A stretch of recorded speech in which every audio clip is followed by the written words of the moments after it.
शरण्ये त्र्यंबके गौरी नारायणी नमोस्तुते। नमस्कार, स्वागत है आपका आचार्य वाणी में। मैं आचार्य डॉक्टर विक्रमादित्य आपके साथ हूँ और आज हम उपस्थित हैं कन्या राशि वालों के लिए। सूर्य का परिवर्तन क्या कुछ करने जा रहा है आपके लिए। 30 दिन के लिए सूर्य का परिवर्तन हो रहा है और वो हो रहा है कर्क राशि में। और कन्या राशि वालों, एक समझो, आपकी राशि के अनुसार से सूर्य आपके 12वें भाव के मालिक हैं, 12वें भाव के मालिक हैं और 11वें भाव में जा रहे हैं। 12वां भाव जुर्माने का भाव, 12वां भाव मोक्ष का भाव, 12वां भाव खर्चे का भाव।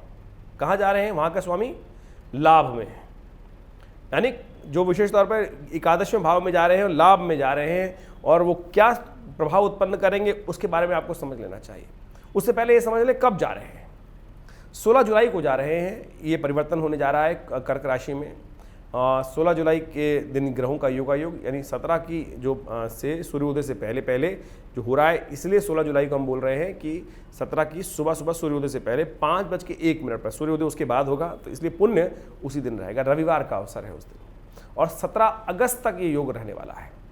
इसी बीच में मासिक 2 मास का परिवर्तन होगा और मलमास के बीच में पूरा योग पड़ने वाला है। इन संक्रांति, दोनों संक्रांति यानी कर्क और सिंह संक्रांति के बीच में जो महीना फंस गया है, वो विशेष तौर पर उस महीने में संक्रांति आई नहीं रही है, इसलिए उस मास के नाम का जो नाम है विशेष तौर पर वो मलमास कहा गया है कि मैल के रूप में मास है, अधिक मास है। विशेष तौर पर जिस महीने में संक्रांति नहीं आती उसको अधिक मास बोला जाता है। और ये योग जो बन रहा है वो आपकी राशि के अनुसार से कई प्रकार से अच्छा भी है और कई प्रकार से थोड़ा सावधानी भरने वाला भी है। तो ऐसे में आपको समझ लेना चाहिए कि आपके लिए ग्रहों का योग क्या कर रहा है। तो सबसे पहले बच्चों के बारे में बात करते हैं, ये योग क्या करने वाला है। सबसे पहले तो ये समझ लीजिए कि तिथि जिस प्रकार से पड़ रहा है वहीं पहले बात करते हैं कि रविवार के दिन योग पड़ रहा है। रविवार के दिन जब संक्रांति का योग पड़ता है तो ये हृदय नाम का योग बनाता है। यानी भगवान क्या करते हैं ना, देखिए सबसे पहले कुछ ना कुछ योग जब बनते हैं तो योग ग्रहों के दृष्टिकोण से हमें समझने, रविवार के दिन संक्रांति, और ज्योतिष के दृष्टिकोण से कहा जाता है कि हृदय नाम के योग में कोई भी कार्य कर लें तो उसके पुण्य कई गुना अधिक बढ़ जाते हैं और कई प्रकार से लाभ के योग बन जाते हैं। थोड़ा सा एक पुण्य किया उसका साधारण प्रभाव है, लेकिन ऐसे शुभ योगों में कई काम कर लें तो उसका 100 गुना अधिक प्रभाव हो जाता है।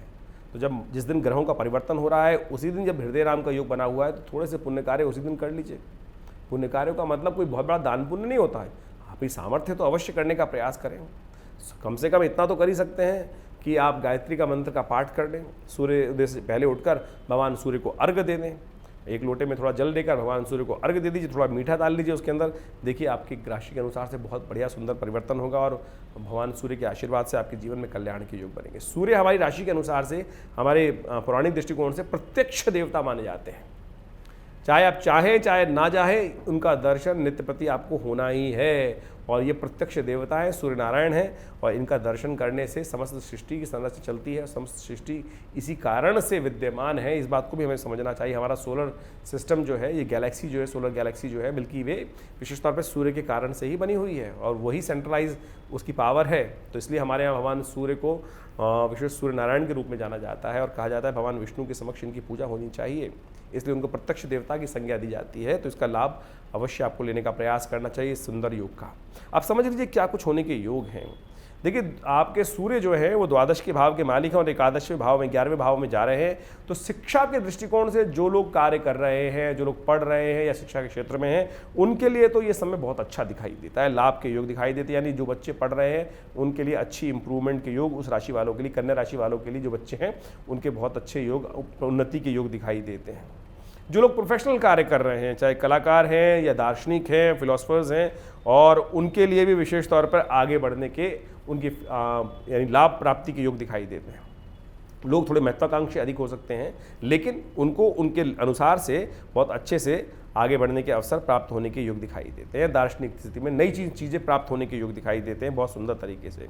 बहुत अच्छे से उनका एक जो दायरा है, प्रोफेशनल जो दायरा है, लोगों से संपर्क का दायरा है, वो भी बढ़ने के योग दिखाई देते हैं और बहुत सारे ऐश्वर्य के प्रसाधन उनके जीवन में प्राप्त करने के योग दिखाई देते हैं। बहुत सारे अच्छे सी जो उनकी चीज़ें हैं वो कुछ ग्रैब करने का उनको प्रयास करना चाहिए। यानी बहुत सारे अच्छी अपॉर्चुनिटीज़ आपके जीवन में इस महीने में आने के योग बनेंगे। तो कोशिश करें थोड़ा भगवान का नाम ज़्यादा ले लीजिए। देखिए बहुत सुंदर तरीके से सिस्टम आपके लिए पॉजिटिव दिखाई देता है। लेकिन एक बात ध्यान रखनी पड़ेगी, प्रोफेशनल लाइफ तो इंप्रूवमेंट की तरफ जा रही है, लेकिन पर्सनल लाइफ, पिताजी के साथ, भाइयों के साथ थोड़ी सी बेकार बातों से अनबन होने के योग दिखाई देते हैं, वो आपके लिए मन को अशांत करने की स्थिति बना सकती है। तो इस बात का आपको विशेष तौर पर ध्यान रखना चाहिए।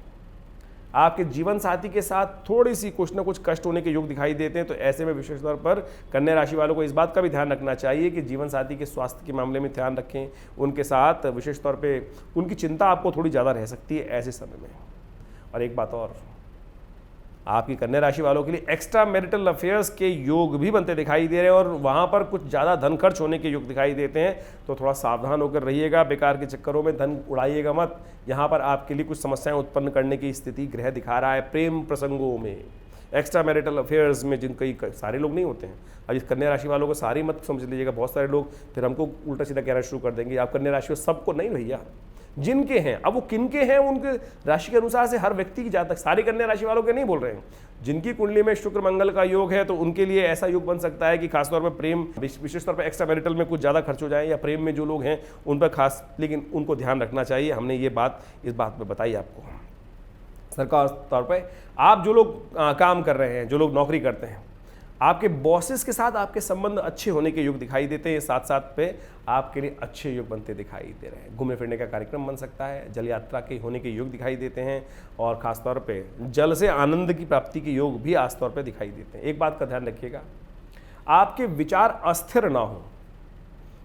कन्या राशि वालों की देखिए, कन्या दुस्वाभाविक राशि है और ऐसे में दुस्वाभाविकता से विचार थोड़े से फ्लो ऊपर नीचे होने के योग, अस्थिरता आ सकती है। अस्थिर विचारों के कारण से आपकी सफलता में बाधा उत्पन्न हो सकती है। ऐसे में आपको विशेष तौर पर ध्यान रखना है कि अपने विचारों को स्थिर रखते हुए कार्य करने की जरूरत है। देखिए, ऐसे में अच्छी बात ये हो रही है कि बुध आपकी राशि के स्वामी जो है वो उदय हो गए हैं, ये आपके लिए अच्छा है। लेकिन कहा जाता है कि थोड़ी सी अस्थिर विचार हो सकते हैं, थोड़ा ध्यान रखते हुए कार्य करें। इसके लिए उपाय करने की जरूरत है आपको। एक उपाय हम आपको बताते हैं, आपकी राशि के अनुसार सबसे श्रेष्ठ उपाय जो रहेगा, बड़ा कल्याणकारी रहेगा। भगवान शिव पर आप एक काम कर रहे थे कि मलमास ये जो आ रहा है, सावन के महीने में आ रहा है, और ये जो पूरा जो आपका योग है 16 जुलाई से लेकर 17 अगस्त के बीच में पूरा मलमास विद्यमान रहेगा। ये चतुर्दशी से योग शुरू होगा, सावन के मास की कृष्ण पक्ष की चतुर्दशी से, और फिर सावन मास की जो पूरा मलमास निकल जाने के उपरांत फिर जो पहली तिथि आएगी प्रतिपदा, शुक्ल पक्ष की प्रतिपदा, तब तक ये योग रहेगा। तो ऐसे में जितना हो सके आप भगवान का, शंकर का नित्य प्रति उन पर बिल्वपत्र अर्पित कर दिया करें। आपकी राशि के अनुसार से बड़ा श्रेष्ठ उपाय है बिल्वपत्र अर्पित करना, क्योंकि कन्या का संबंध हरे से होता है और बिल्वपत्र स्वामी है, और ये आपके मन को भी स्थिर करेगा। कहा जाता है त्रिदुलम त्रिगुणाकारम त्रिनेत्रम च त्रिधायुधम त्रिजन्म पाप संहारम बिल्वपत्रम शिवार्पणम। थोड़ा सा एक काम करें, भंग के रस में या इच्छू रस या गन्ने के रस में से भगवान का अभिषेक करें, फिर शुद्ध जल से भगवान का अभिषेक करें नमः शिवाय का जप करते हुए, फिर बिल्वपत्र भगवान को अर्पित करें। ये यदि उपाय करेंगे तो बहुत सुंदर तरीके से देखिएगा। देखिए, मलमास आ रहा है इस महीने, पूरे महीने में मलमास श्रावण में पड़ रहा है, और सावन में मलमास पड़ने के कारण से क्या है कि भगवान शंकर के पास समस्त संसार का आधिपत्य होता है। भगवान विष्णु शेषशय्या में विश्राम पे चले जाते हैं आषाढ़ मास की एकादशी के दिन से, और कार्तिक तक विश्राम में रहते हैं। ऐसे में मलमास जो आ रहा है सावन में आ रहा है, तो भोलेनाथ को बहुत सुंदर तरीके को, बहुत छोटे पत्रम पुष्पम फलम तोयम, यानी इतनी छोटी छोटी जल मात्र से भगवान को प्रसन्न कर सकते हैं। तो आज समझ लीजिए सूत्र क्या है। तो आप कोई उल्टे सीधे चक्कर में ना फंसे, सीधी तरीके से ये उपाय करें। देखिए, कल्याणकारी योग बनेंगे आपके लिए समस्त कष्टों को दूर करने के लिए। और इसी चीज़ को समझते हुए हमने अपने विवेकानंद योगाश्रम में पूरे मलमास में, पुरुषोत्तम मास में सुंदर रुद्राभिषेक का कार्यक्रम रखा है। हर रोज़ ये कार्यक्रम रहेगा, और जितने मंगलवार पड़ेंगे उन इस मलमास में हमने उसमें सुंदर कांड के साथ साथ रुद्राभिषेक भी रखा है।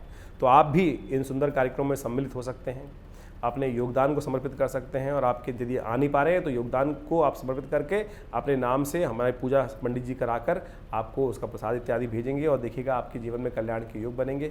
ये सुंदर शास्त्रोक्त व्यवस्था हमने विवेकानंद योगाश्रम की तरफ से करी है, और जो लोग यहाँ आकर स्वयं करना चाहते हैं उस सामूहिक कार्यक्रम में, उसका कोई शुल्क नहीं है, और आप उसमें सम्मिलित हो सकते हैं। आपकी मनोकामना सिद्ध हो, भगवान ईश्वर आपका कल्याण करें। धन्यवाद।